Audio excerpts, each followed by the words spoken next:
Hey, what's up, everyone? This is me, Shubham Rao here, and welcome back to Study with an ITS Music Educator Platform.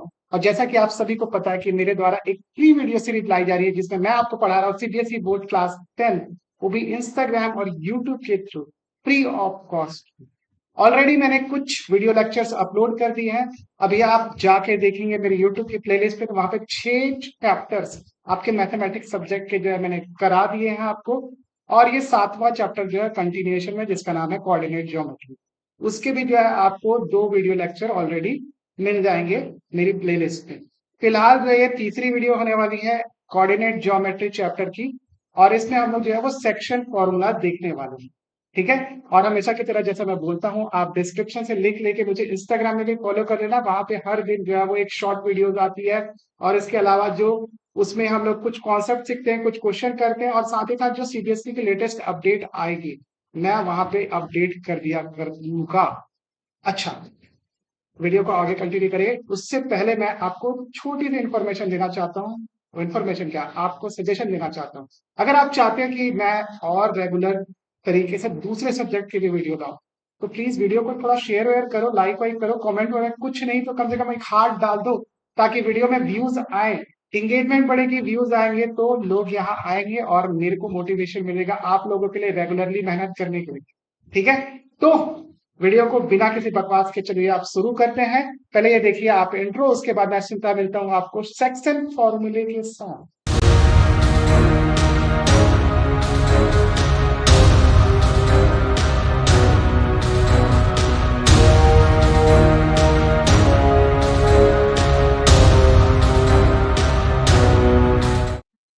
Alright, तो section formula होता क्या है, इसको थोड़ा सा deep dive करने के लिए सबसे पहले मेरे को अपनी फोटो हटानी पड़ेगी। क्योंकि क्या है कि यहाँ पे जो मैंने फिगर यहाँ पे इंसर्ट किया है वो एक्चुअली में थोड़ा सा गायब है। पहले मैं थोड़ा सा एक्सप्लेन कर देता हूँ। देखो इसमें दो, एक लाइन दी हुई है, और लाइन में 2 पॉइंट है x1 y1 और x2 y2। इसके बीच में जो है पॉइंट P ऐसा है ताकि पीए और पीबी का जो रेशियो है वो m1:m2 के बराबर हो जाए। मतलब जो पी पॉइंट है वो आपका लाइन को 2 पार्ट में ब्रेक कर रहा है। एक साइड का दोनों पार्ट का जो रेशियो है वो मिला के m1:m2 हो जाता है। ठीक है। अच्छा, अगर ये पी पॉइंट जो है बीच में लाई कर रहा है दोनों पॉइंट के, ए और बी के, तो इसको अपन बोलेंगे इंटरनल डिवीजन। और अगर ये पी पॉइंट जो है वो इस लाइन के बाहर लाई कर रहा है, तो उसको एक्सटर्नल डिवीजन बोलते हैं। हालांकि आपके सिलेबस में इंटरनल डिवीजन वाला फॉर्मूला ही है, आप एक्सटर्नल डिवीजन जो है क्लास 11 पे सीखोगे। ठीक है, बस उसमें फॉर्मूला में थोड़ा सा अंतर आता है, लेकिन हम लोग उसको डिस्कस नहीं करने वाले। मैं केवल इंटरनल डिवीजन के बारे में बताने वाला हूँ क्योंकि सिलेबस में वही है, तो हम लोग वही फॉलो करेंगे। तो मैं फटाफट से अपनी फोटो हाइड कर रहा ताकि आपको ये जो ग्राफ मैंने यहाँ पे डाला, ग्राफ क्या है, इमेज डाली हुई है, उसका मैं मतलब बताता हूँ। और ये फॉर्मूला कहाँ से आया है, आपके इंटरनल डिवीजन के कोऑर्डिनेट्स का। ठीक है, एक्स वाई के हमको कोऑर्डिनेट फाइंड करने हैं पी पॉइंट के। ठीक है। ओके, तो देखो ये है आपका डायग्राम जो कि आपको स्क्रीन पे दिखाई दे रहा होगा। अब देखो इसमें क्या है कि आपका, सबसे पहले मैं आपको कंस्ट्रक्शन बता देता हूँ। कंस्ट्रक्शन आपको क्या करना है, सबसे पहले जो है आपको पॉइंट दिया है ए और बी, जैसे कि आप देख सकते हो। यहाँ पे अगर आप देखोगे तो ए पॉइंट है x1 y1 और बी पॉइंट है आपका x2 y2। और इसमें एक पॉइंट है पी, एक्स वाई, जिसका कोऑर्डिनेट है, जिसको हमको इस एक्स वाई कोऑर्डिनेट को फाइंड करना है। और ये जब बताया गया है कि ये जो पी पॉइंट है वो इस लाइन को जो है m1:m2 में डिवाइड कर रहा है। मतलब एपी की वैल्यू जो है और पीबी की वैल्यू को अगर डिवाइड कर रहे हैं तो वो m1/m2 आ रहा है। तो सबसे पहले हमको कुछ कंस्ट्रक्शन करना है। ए, पी और बी से हमको परपेंडिकुलर ड्रॉप करना है, किसमें, एक्स एक्सिस में, जो कि हो जाएगा आपका आर, एस और टी। तो हमने यहाँ पे परपेंडिकुलर ड्रॉप किया है। इसके बाद क्या करना है, पी से जो है वो सी को कनेक्ट करना है ताकि ये वाला एंगल 90 डिग्री हो जाए। सिमिलरली आपका ए से क्यू को कनेक्ट करना है ताकि ये वाला एंगल 90 डिग्री हो जाए। ठीक है, तो देख रहे हो कि इसमें ये वाला एंगल और ये वाला एंगल जो है वो आपका 90 डिग्री है। साथ में देख रहे हो आपका एंगल ए जो है वो एंगल पी के जो है वो क्या है, बराबर होगा, क्योंकि ये क्या है आपका अल्टरनेट बोलता हूँ, करस्पॉन्डिंग एंगल हो जाएंगे आपके। दोनों लाइन पैरेलल है, ए क्यू और आपका पीसी। तो इस तरीके से अगर देखेंगे दो एंगल बराबर है तो एंगल एंगल क्राइटेरिया से ट्राइंगल चैप्टर याद करो, उसमें मैंने आपको बताया था ट्राइंगल पी ए क्यू क्या हो जाएगा, सिमिलर हो जाएगा किससे, बीपीसी, बीपीसी से, ठीक है। तो अपन को क्या करना है, PA by PB is equal to, अपन को क्या पता चल गया यहां से, A Q by PC, A Q by PC, corresponding side का रेशियो जो है वो सेम होगा, और यहाँ पे पी क्यू बाई बीसी कर दूंगा। अब देखो यहाँ पर एक चीज इंटरेस्टिंग, ए क्यू की वैल्यू कितनी है, ए क्यू की वैल्यू देखोगे तो आप अगर ओ एस से लेकर, सॉरी, हाँ, ओ एस से ओ आर को घटा दोगे तो आपको क्या मिल जाएगा, ए क्यू। तो देखो ओ से एस तक का डिस्टेंस क्या है, एक्स एक्सिस पे, तो यहाँ पे अपन देखेंगे कि ये जो पॉइंट है इसका कोऑर्डिनेट है एक्स, तो ए क्यू का एक, ए क्यू का वैल्यू जो है वो आपका, पहले यहाँ पे लिख देते हैं, आपका ओ एस से ले माइनस करेंगे किसको, ओ आर को, तो ये ए क्यू की वैल्यू आ जाएगी, ओ एस की वैल्यू है एक्स, और ओ आर की वैल्यू कितनी है आपकी x1।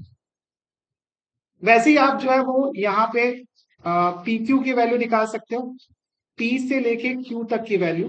अगर आप देखोगे तो पहले आप क्या करोगे, पी एस से जो है वो आपका क्यू एस को माइनस करोगे तो आपको पी क्यू की वैल्यू आ जाएगी, ठीक है। पी क्यू की वैल्यू कितनी आ गई, आप पी एस से लेकर आप पी क्यू को जो है वो क्या कर दो, माइनस कर दो, तो पी एस की वैल्यू है y और पी क्यू की वैल्यू है y1, आप माइनस कर दोगे। इसी तरीके से आप पीसी की वैल्यू निकालोगे, पीसी, पीसी की वैल्यू कितनी हो जाएगी, देखो पी से सी तक की वैल्यू, आप देखोगे ओ से लेकर टी को, ओ से टी को आप ओ एस से माइनस कर दो, ओ से टी तक का डिस्टेंस कितना है आपका x2, और आपका ओ से लेके एस तक का डिस्टेंस क्या है आपका है x, इसको पुट कर दो। वैसे ही आप क्या निकालोगे, पीसी आ गया अपना, बीसी का डिस्टेंस चेक करके, बीसी, तो बी से सी तक का डिस्टेंस देखो आप, अगर बी से टी तक का डिस्टेंस को माइनस कर दोगे किससे, आप सी से टी तक के डिस्टेंस को, तो आपका बीसी का वैल्यू आ जाएगा, और वो कितना आ जाएगा आपका, y2 minus Y, y2 - y। अब देखो यहाँ पे पी ए बाई पीवी आपको कितना दिया है, m1/m2 दिया है, और आप पुट कर दोगे ए क्यू बाई पीसी की वैल्यू, ए क्यू की वैल्यू में पुट करो x माइनस x1 अपॉन आपका कितना हो जाएगा ये, x2 - x, ठीक है। इसी तरीके से m1/m2 को यहाँ पे किसके बराबर ले लेते हैं, यहाँ पे y माइनस y1 अपॉन ये क्या आ जाएगा, y2 - y, ठीक है। अब इसको जो है वो सिंप्लीफाई कर देते हैं,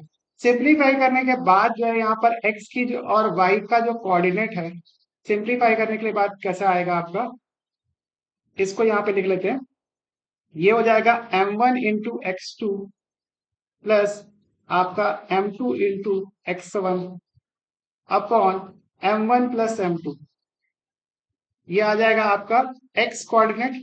इसी तरीके से y कोऑर्डिनेट अगर आप निकालोगे तो ये आ जाएगा m1 into y2 plus m2 into y1 upon m1 plus m2, ठीक है। इसको याद करने का तरीका बताऊंगा, टेंशन मतलब पहले इसको नोट करो, उसके बाद जो है वो फटाफट से, इसी को एक्चुअली में क्या बोलते हैं, सेक्शन फॉर्मूला, जिसमें ये पी पॉइंट जो है वो आपका इंटरनली जो है वो इन दोनों पॉइंट को जो है वो क्या कर रहा है, डिवाइड कर रहा है, तो ठीक है। फटाफट से इसको नोट करो, मैं अपनी फोटो लगा लूं यहाँ पर ताकि आपको ये क्लियर हो जाए। ऑल राइट, तो मैंने अपनी फोटो लगा ली, आपने नोट कर लिया होगा आई गेस। चलिए आगे बढ़ते हैं, ठीक है। तो चलो इसको याद करने का तरीका मैं आपको बता देता हूँ, पहले आप एक लाइन खींच लो ऐसे, लाइन खींचने के बाद जो है वो आप क्या कर लो, एक पॉइंट यहाँ पे ले लो x1 y1, और यहाँ पे एक पॉइंट ले लो आपका x2 y2, ठीक है। इस पॉइंट के बीच में जो है एक पॉइंट P है जिसके कोऑर्डिनेट है x और y।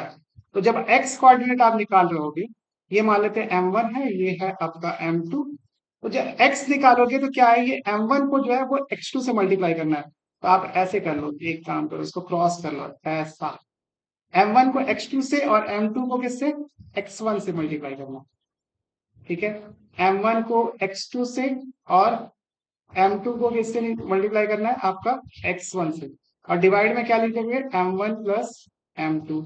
इसी तरीके से जब y निकाल रहे होगा तो सेम वैसे ही करना है, लेकिन बस यहाँ पे y में क्या करना है, m1 को y2 से डिवाइड मल्टीप्लाई करना है, m सॉरी क्या लिख दिया, m1 इंटू y2 प्लस आपका m2 into y1 upon m1 plus m2। ये दो पॉइंट के कोऑर्डिनेट आ जाएंगे। ठीक है, तो याद ऐसे रखना है ताकि आपको लंबे समय तक ये याद रहे हमेशा। नेक्स्ट देखते हैं आगे।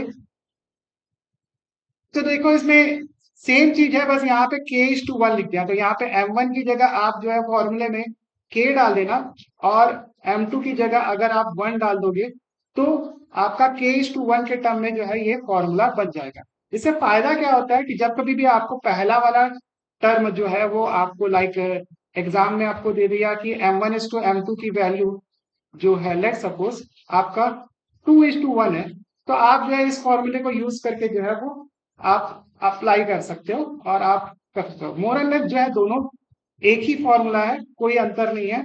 आप पहला वाला फॉर्मूला भी अप्लाई कर लो, उसमें आप जो है वो m2 की वैल्यू जो है वो आपका एक्चुअली इससे फायदा क्या होता है कि जब कभी भी आपको इस तरीके से जो है वैल्यू दी होती है तो आप सेकंड वाले इक्वेशन को जो है सेकंड वाले जो पॉइंट है इसको 1 से इक्वेट करके जो है इजीली वैल्यू कैलकुलेट कर सकते हो। बस इसका यही फायदा, और आज सच कोई फायदा नहीं है। ठीक है, तो आपको अगर यूज करना है तो कर लेना। ठीक है, मैं नेक्स्ट क्वेश्चन की ओर चलता हूँ। हाँ, नेक्स्ट क्या है आपका मिड पॉइंट का एनालिसिस। तो मिड पॉइंट क्या होता है, अगर मान लेते हैं ये जो पॉइंट है आपका m1 और m2 जो है वो अगर मिड पॉइंट में हो, मतलब ये वाला पॉइंट अगर मिड पॉइंट होगा तो m1 और m2 का रेशियो क्या होगा, 1:1। ठीक है, मिड पॉइंट होगा तो m1/m2 कितना हो जाएगा, 1:1। तभी तो मिड होगा ना, ये वाला पॉइंट आपका x1y1 है और ये पॉइंट है आपका x2y2 है। ठीक है, सेम फॉर्मूला अप्लाई करेंगे, 1:x2 और 1:x1 divided by 1+1 that is 2।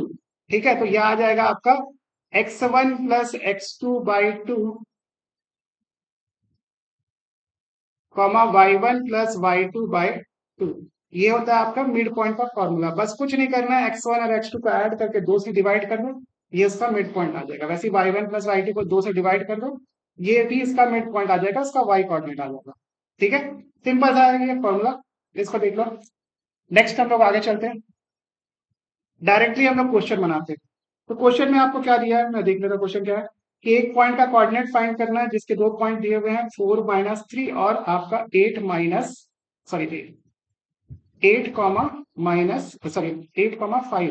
और ये 3:1 में जो है इंटरनली डिवाइड कर रहा है।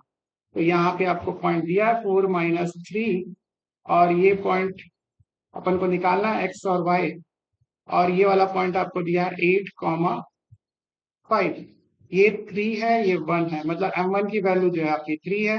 तो आप फॉर्मूला में पुट कर दोगे x=m1 into x2 plus m2 into x1 upon m1 plus m2।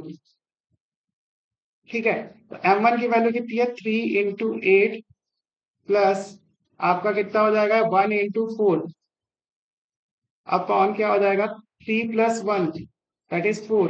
तो 24 और 4 28, 28/4 दैट इज 7।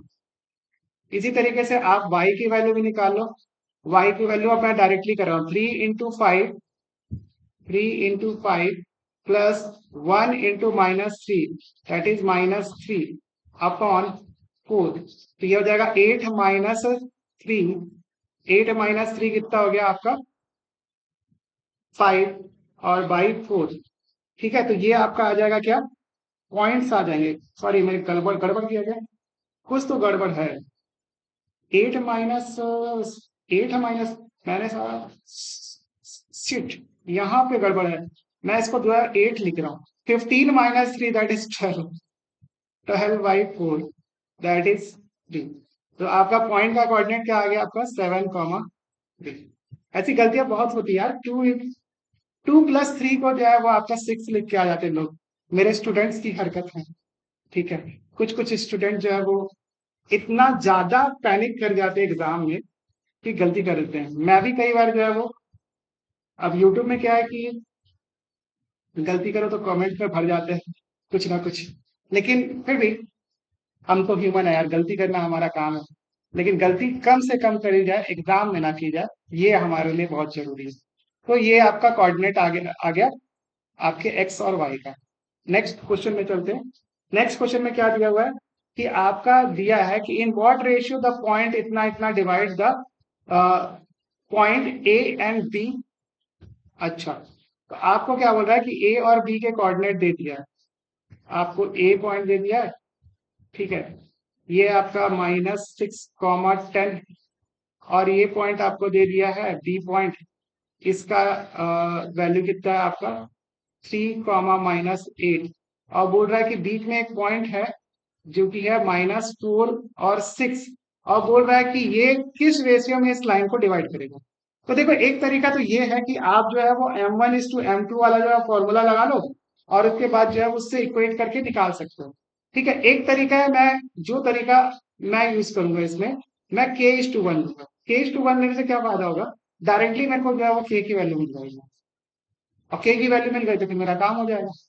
ठीक है, मेरे को वन को फाइंड करने की जरूरत ही नहीं है। अभी मैं बताता हूँ कैसे होगा। जैसे के को मेरे को फाइंड करना, तो यहाँ तक K×3, हम लोग एक्स वैल्यू निकाल रहे हैं, तो K×3 +1 × -6 अपॉन K+1, और एक्स की वैल्यू आपको कितनी दी हुई है, -4 दी हुई है। अब देखो ये 3K और ये कितना हो गया -6 =-4K-4। अब देखो इसको इधर लेके जाओ तो कितना हो जाएगा 7K, और ये हो जाएगा 2। तो K क्या आ गया आपका 2/7। तो देखो यहीं पे स्टॉप कर देना, तो ये आपका आ जाएगा रेशियो 2/7:1। या फिर आप इसको क्या लिख सकते हो डायरेक्टली, या फिर इसको क्या लिख सकते हो 2/7। ठीक है, M1/M2 से भी बना के देखना, आपको जो है यही आंसर आएगा। ठीक है, 2/7, या फिर इसको क्या लिख सकते हैं 2:7 भी लिख सकते हैं, दोनों चीज सेम है। लेकिन इससे क्या है, जो के वाला फॉर्मूला है उससे जो है वो ये इजी बन जा रहा है, इसमें कंफ्यूजन नहीं है कि आपके पास दो वेरिएबल हैं एंड ऑल, वो सब दिमाग नहीं लगाना है, आपको सिंपल आंसर आता है। तो इस के वाले फॉर्मूले को ऐसी जगह पे यूज करना। ओके, नेक्स्ट क्वेश्चन की तरफ आगे बढ़ते हैं। नेक्स्ट क्वेश्चन है आपका क्या, कि आपका the coordinate of the point of the trisection 3 equal part, मतलब 3 इक्वल पार्ट है, of the line segment joining A and B. ठीक है, आपको ट्राई सेक्शन की जो है कोऑर्डिनेट निकाल रहे हैं। आपका ये पॉइंट है, आप ये पॉइंट है, आपका पहला पॉइंट आपको क्या दिया है 2, -2, ये ए पॉइंट हो गया, और बी पॉइंट के कोऑर्डिनेट दिए हैं -7, 4, और बोल रहा है कि इसको 3 इक्वल पार्ट में जो है वो डिवाइड कर दूंगा। एक ये पॉइंट हो गया, एक ये पॉइंट हो गया, तो 3 पार्ट हो गया इसके। तो पहले मैं इस पॉइंट के कोऑर्डिनेट निकाल लेता हूँ, x1 y1 मान लेते हैं। ठीक है, तो देखो 3 पार्ट इक्वल पार्ट है, तो ये वाला पार्ट मान लेते हैं 1 है, तो ये पार्ट भी 1 हो जाएगा, ये पार्ट भी 1 हो जाएगा। जब इसको कैलकुलेट करेंगे तो इधर 2 पार्ट है, इधर 1 पार्ट है, तो हमको क्या करना है, x1 कैसे निकालेंगे, 1 को मल्टीप्लाई करेंगे -7 से, तो 1 × -7। ठीक है, और इधर कितने पार्ट हो गए, 2 पार्ट हो गया, तो 2 × 2, मतलब 2 × 2 अपॉन क्या हो जाएगा, नीचे में देखो 2+1 मतलब 3 हो जाएगा, 3, इसको ऐसे लिख देंगे। ठीक है, तो -7 + 4 कितना हो गया आपका -3/3, दैट इज -1।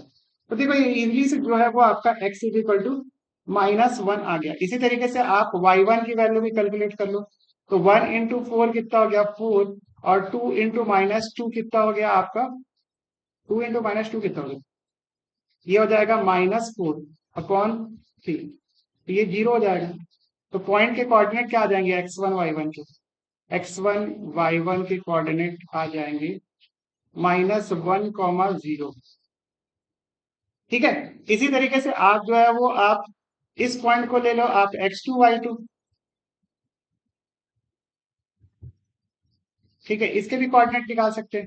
तो इसमें देखो आप कैसे करोगे, x2 y2 यहाँ पे मैं लिख देता हूँ x2 y2, तो यहाँ पे फॉर्मूला लगा लेंगे क्या, पहला यहां से निकाल रहे हैं ना आप, तो इधर 2 है, तो 2 into -7 कितना हो गया? 2 into -7 माइनस का 14, और यहाँ पे 1 into 2 कितना हुआ आपके पास? 2 प्लस का 2, और ये कितना पार्ट हो गया? 3। इसी तरीके से इस पॉइंट का कोऑर्डिनेट निकालेंगे, तो यहाँ पे देखो 2 पार्ट है, तो 2 into 4 ये हो गया आपके पास 8, प्लस आपका -2 कितना हुआ आपके पास? -2/3। तो देखो इसके पॉइंट के कोऑर्डिनेट कितने आ गए? -12/3 कितना हो गया आपके पास? -4, और आपका माइनस ये हो जाएगा 6/3, दैट इज 2।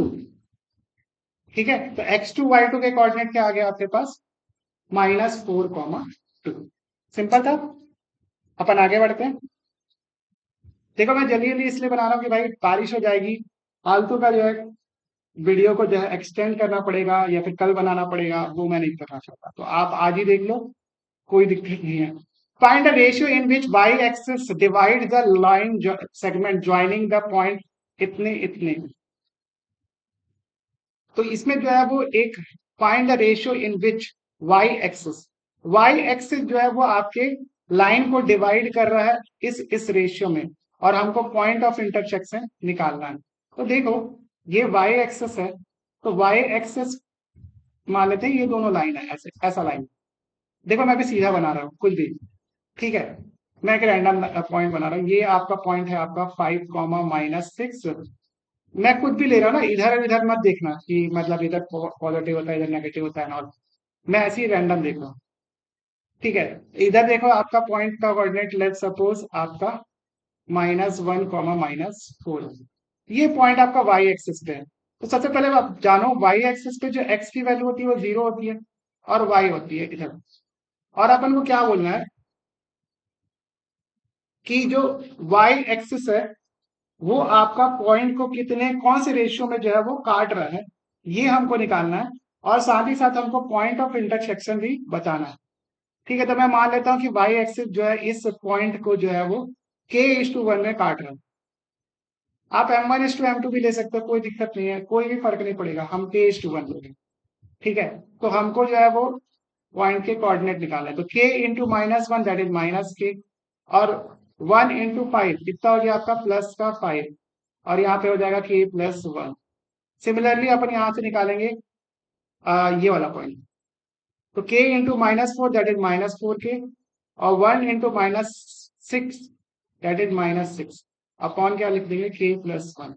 अब देखो ये शुरू वाला टर्म क्या है? 0 के बराबर है, तो इसको इक्वेट करेंगे 0 से, -k+5 अपॉन k+1, इसको 0 से इक्वेट कर देंगे तो आपका k इक्वल टू कितना आ गया? 5।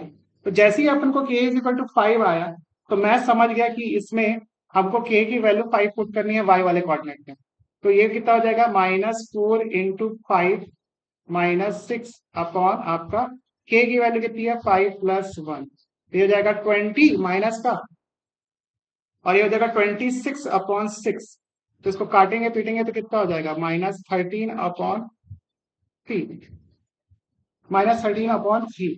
ये हो जाएगा। तो आपको पॉइंट के कोऑर्डिनेट क्या मिल जाएंगे? 0, -13/3, ये पॉइंट के कोऑर्डिनेट चाहिए। इजी है। देखो के वाले से करने से फायदा क्या होता है कि हमको जो है दो वेरिएबल नहीं मिलते, m1 और m2, तो जो इक्वेशन है उसको देखने से आसान लगता है और बनता इजिली है। तो इस तरीके के क्वेश्चन जिसमें आपको पॉइंट के कोऑर्डिनेट पहले से दिए हो या फिर किसी इनडायरेक्ट तरीके से दिए हो, तो वहां पे आप m1:m2 की जगह k/1 आप ले सकते हैं।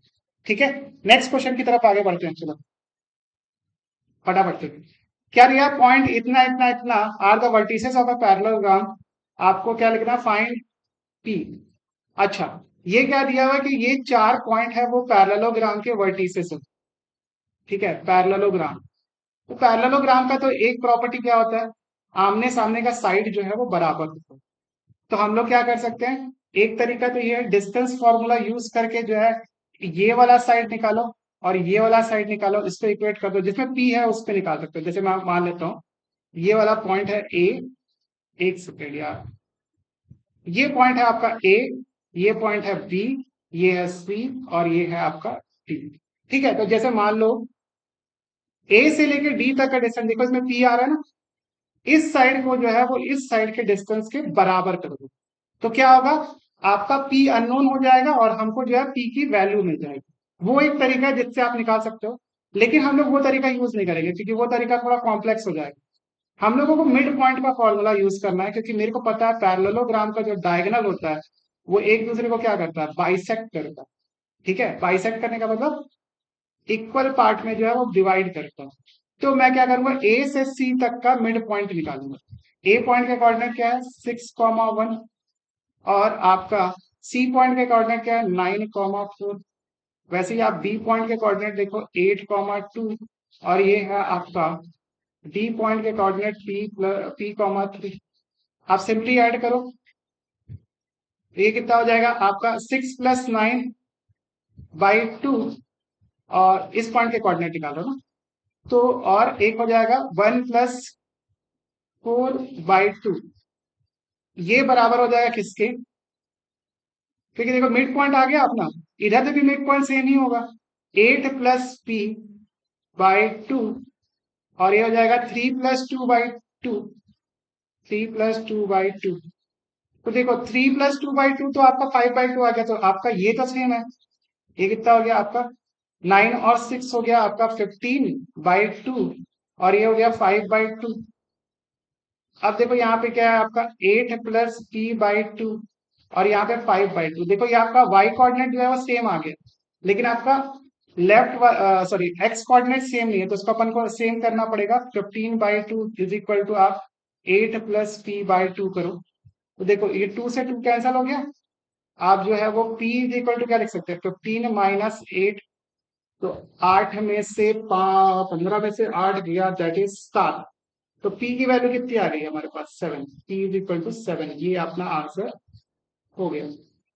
देखो ये तरीका सिंपल है, रादर देन आप जो है वो दोनों साइड निकालो और उसको जो है इक्वेट करो, और उससे जो इक्वेशन आएगी थोड़ी कॉम्प्लिकेटेड हो सकता है कि आपको क्वाड्रेटिक देखने को मिल जाए, या फिर कुछ ऐसी वैल्यूज मिल जाए पी की जो आप कंफ्यूज हो जाए उसको करने के लिए। तो ये वाला तरीका यूज करो, तो आपको जो है क्वाड्रिलेटरल के जो है बेसिक प्रॉपर्टीज आनी चाहिए, ट्रायंगल, पैरेललोग्राम, स्क्वायर और रेक्टेंगल के। ठीक है, इतना तो मिनिमम आपको पता होना चाहिए। इसके लिए आप क्या कर सकते हो, आप छोटे क्लास की जो है बुक रेफर कर सकते हो, 7th 8th की। ठीक है, उसमें आपको जो है पैरेललोग्राम, स्क्वायर, रोम्बस वगैरह, और एक और स्ट्रक्चर होता है जिसको काइड बोलते हैं, उसके जो है आप प्रॉपर्टीज थोड़ा सा देख लेना। ठीक है, उसको याद रखना, वो हमेशा काम आता है। नेक्स्ट क्वेश्चन की ओर आगे बढ़ते हैं। तो नेक्स्ट क्वेश्चन जो देखो, एक्सरसाइज चालू हो गया, तो इस वीडियो को जो है हम लोग इतना ही रखते हैं। एक्सरसाइज की जो क्लास आएगी 7.2 की, वो मैं आपको किसी और वीडियो में करा दूंगा। ठीक है, यहां तक देखने के बाद अगर आपको वीडियो काफी ज्यादा पसंद आई हो तो प्लीज वीडियो को लाइक, शेयर, सब्सक्राइब करें, अपने दोस्तों को जरूर शेयर करना, क्योंकि वीडियो अगर शेयर होगा तो भाई व्यूज आएंगे, चैनल ग्रो करेगा, चैनल ग्रो करेगा तो मैं आपको और भी सब्जेक्ट के वीडियोस जल्दी जल्दी प्रोवाइड करूंगा, ताकि आप अपने एग्जाम्स के लिए बहुत अच्छे से प्रिपेयर कर सके।